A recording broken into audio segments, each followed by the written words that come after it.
Hi, my name is Rodrigo, this is Ether, and we have been doing a series on the parables of Jesus, and today we're going to look at the parable of the weeds and the wheat.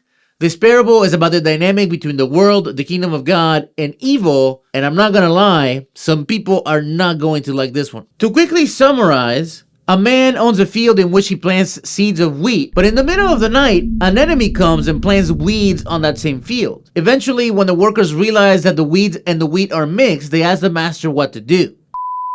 We interrupt our regularly scheduled programming to bring an explanation as to why, in the parable of the weeds and the wheat, the workers would have missed the fact that there were weeds amongst with the wheat, and that's because more than likely the weed that this parable is talking about is called darnel, and it actually looks a lot like wheat.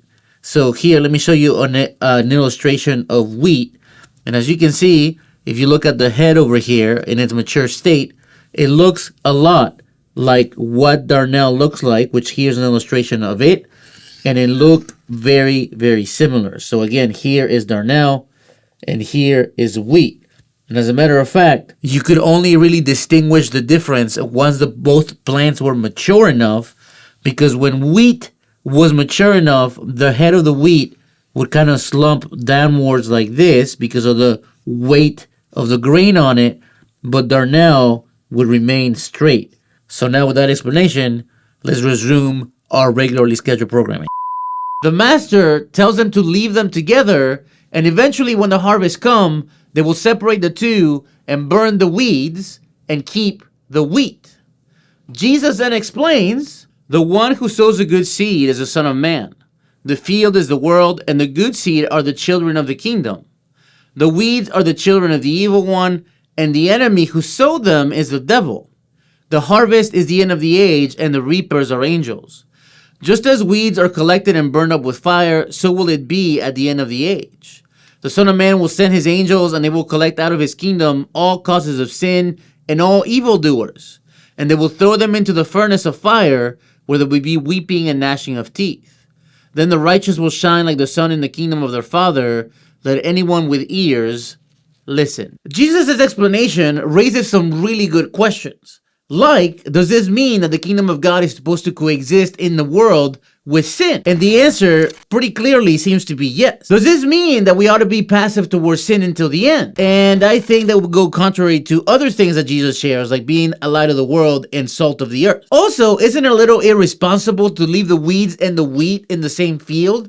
Isn't that going to harm the wheat? And the answer seems to be a resounding no, because the master, aka the Son of Man, seems to be very unfazed by all of this. The meaning of this parable clashes directly with the Christian culture that we have developed over the past few years. Some Christian leaders, media, and social media personalities are constantly trying to sell us the idea that Christianity is in danger.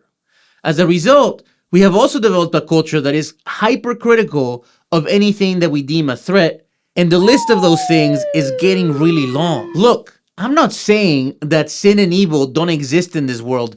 Clearly, they do. But in this parable, the enemy, the devil, takes direct action to try to destroy the crop of the kingdom of God, and yet his actions have no bearing on the outcome.